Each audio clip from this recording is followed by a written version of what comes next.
सबसे पहले मेरी आवाज जहां तक पहुंच रही है, न्याय के इस आरंभ में पधारे सभी आदरणीय बुजुर्गों का, नौजवान साथियों का, माताओं बहनों का, मजदूर भाइयों का, दुकानदार साथियों का, नौकरी करने वाले, बिजनेस करने वाले, खून पसीने की कमाई से भरण पोषण करने वाले दिल्ली की आप तमाम आदरणीय नागरिकों का और मतदाताओं का बहुत बहुत स्वागत करता हूं।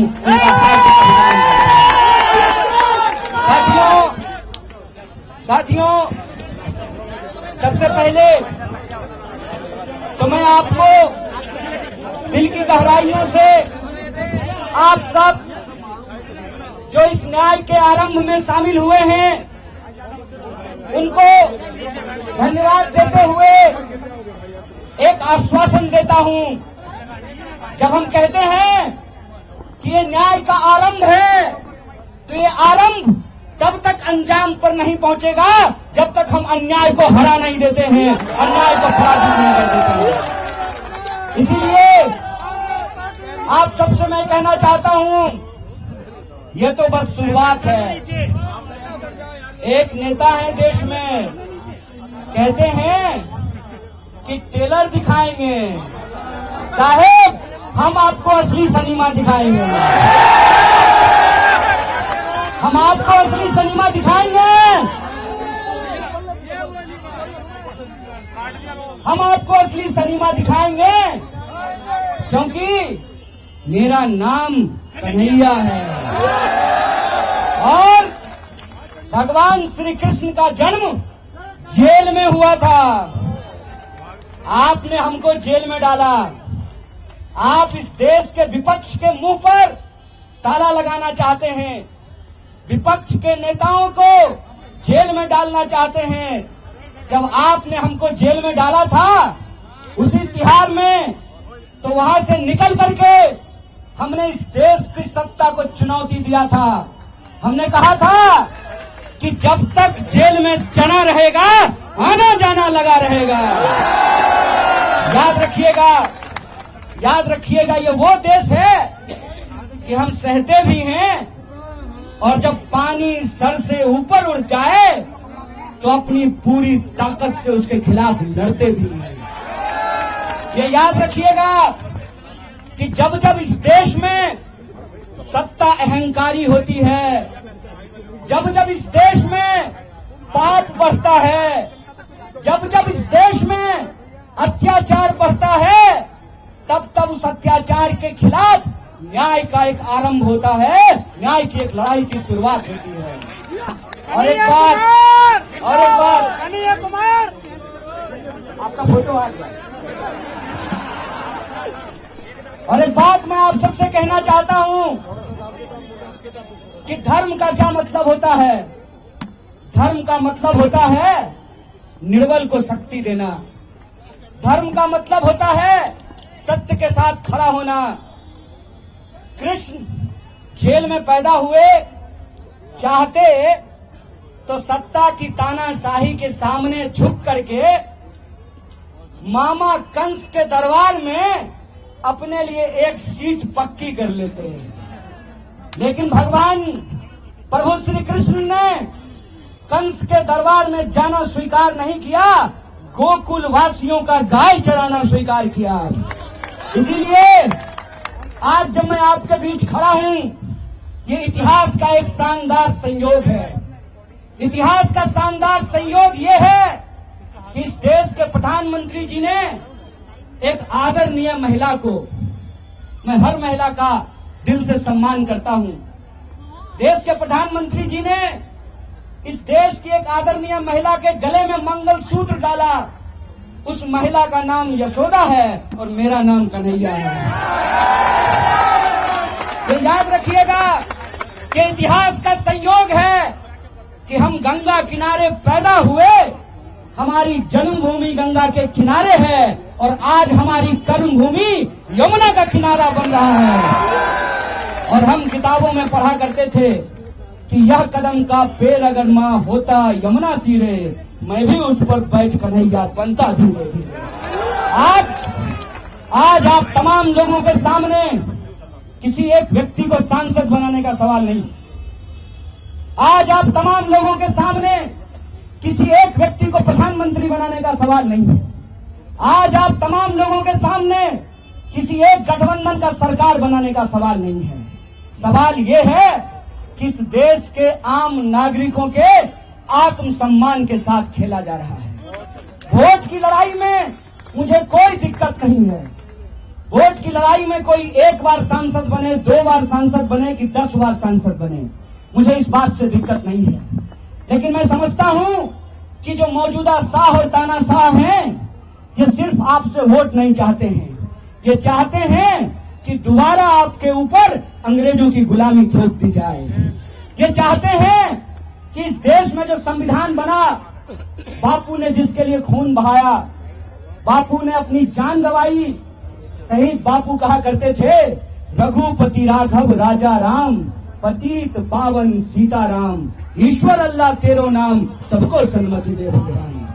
बापू के उस देश में जब डॉक्टर बाबा साहब भीमराव अंबेडकर ने कहा कि संविधान की व्यवस्था में चाहे हेलीकॉप्टर पर उड़ने वाला इंसान हो या जूता सिलने वाला इंसान हो, सबका वोट बराबर होगा। यह जो संविधान की ताकत है, उस संविधान की ताकत को आप कमजोर कर रहे हैं। एक सवाल मैं आपसे पूछना चाहता हूं, इस देश में सरकार बनाने के लिए 280 सीट काफी है। इस देश में बेरोजगारी समाप्त करने के लिए 280 सीट काफी है। इस देश में महंगाई खत्म करने के लिए 280 सीट काफी है। आप तमाम नागरिक अपने दिल पे हाथ रख करके जरा सोचिएगा कि 400 सीट इनको क्यों चाहिए? ऐसा कौन सा काम है जो ये नहीं किए हैं और करना चाहते हैं? ये कौन सा टेलर की बात कर रहे हैं और ये कौन सा फिल्म हमको दिखाना चाहते हैं? इसके बारे में आप विचार कीजिएगा। इसीलिए आज जब हम आपके बीच आए हैं तो 3 मुख्य बिंदु पे आपको ध्यान देना पड़ेगा। पहला, मैं प्रत्याशी नहीं हूं। नॉर्थ ईस्ट दिल्ली के अंदर जो 24 लाख लोग हैं वो प्रत्याशी हैं, उनको प्रत्याशी बनना पड़ेगा। ये बात मैं इसलिए कह रहा हूं कि आप सोचिए, दिल्ली में 7 सीट है, 6 सीट पे टिकट काट दिया गया। साहेब सिंह वर्मा जी का बेटा का टिकट काट दिया गया और सुषमा स्वराज जी की बेटी को टिकट दे दिया गया। हाय रे परिवारवाद।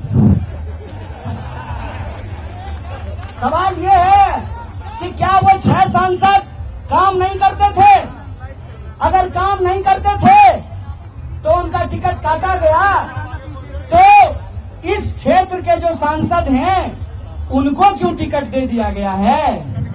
इस पर जरा आप लोग विचार कीजिएगा। और वो विपक्ष को गाली देते हैं, प्रधानमंत्री जी के नाम से वोट मांगते हैं, लेकिन ये नहीं बता पाते हैं कि 10 साल में उन्होंने नॉर्थ ईस्ट दिल्ली की जनता के लिए क्या किया है। आजकल मीडिया वाले लोग यहाँ खड़े हैं, मीडिया वाले कहते हैं कि 14,000 करोड़ का काम किया है। मीडिया में वो बोल रहे हैं।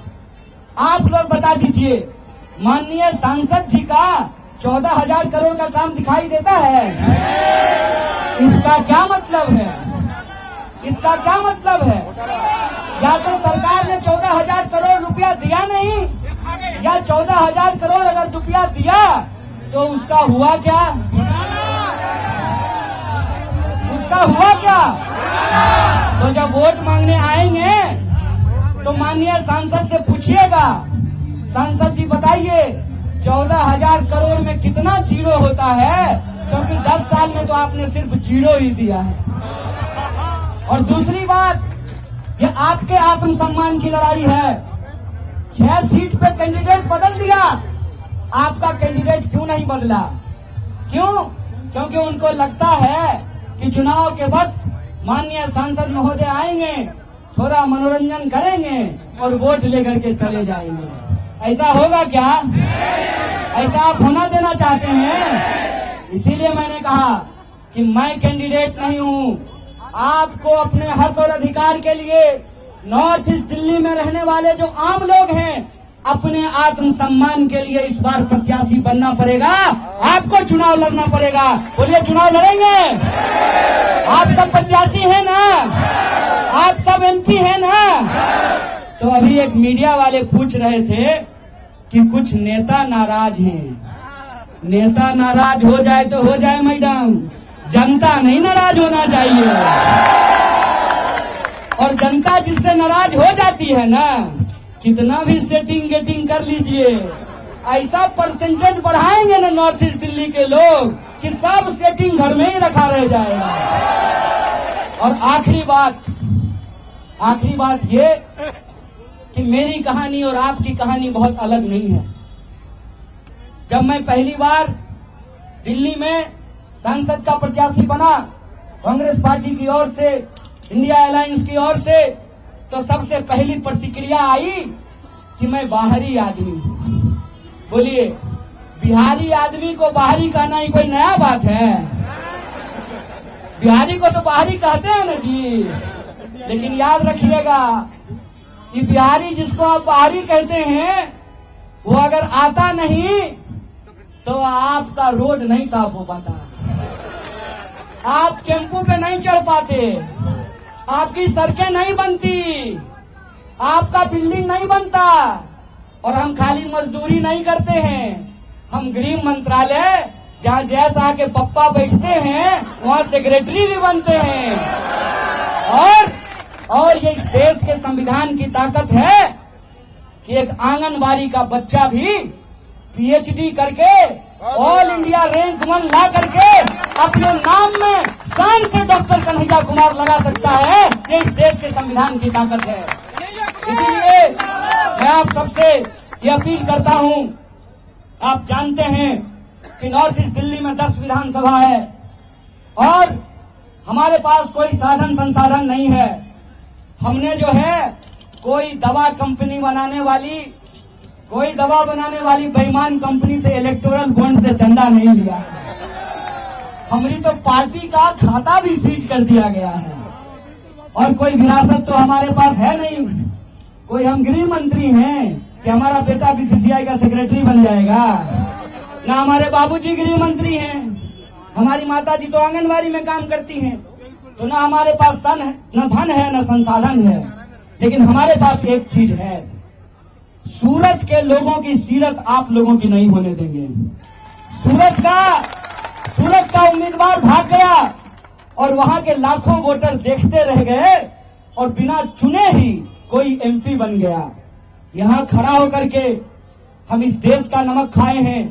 आपके सामने ये शपथ लेते हैं कि हमारे शरीर में, हमारे रगों में आखिरी कतरे तक हम अन्याय के खिलाफ न्याय के लिए लड़ते रहेंगे, हम भागने वाले नहीं हैं।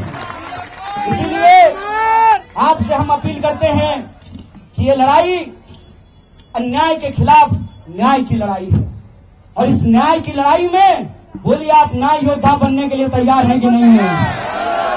अगर आप न्याय योद्धा बनने के लिए तैयार हैं तो इस लड़ाई को हम पूरी शिद्दत से लड़ेंगे। आप अपनी आखिरी सांस तक लड़ेंगे, आपने आखिरी खून के बूंद तक लड़ेंगे, इस बात को याद रखिएगा। और सबसे आखिरी चीज, आज अगर इस मंच पे खड़ा होकर के प्रत्याशी बन करके मैं अगर भाषण दे पा रहा हूं, सरकार के आंख में आंख डाल करके अगर सवाल पूछ रहा हूं, उनकी टैंकों से नहीं घबरा रहा, उनकी ईडी से नहीं घबरा रहा, उनकी बंदूकों से नहीं घबरा रहा, उनकी जेल से हमको नहीं डर लग रहा, क्योंकि हमारे पास संविधान की ताकत है। इसीलिए आज की नामांकन रैली में हम हाथ में प्रस्तावना लेकर के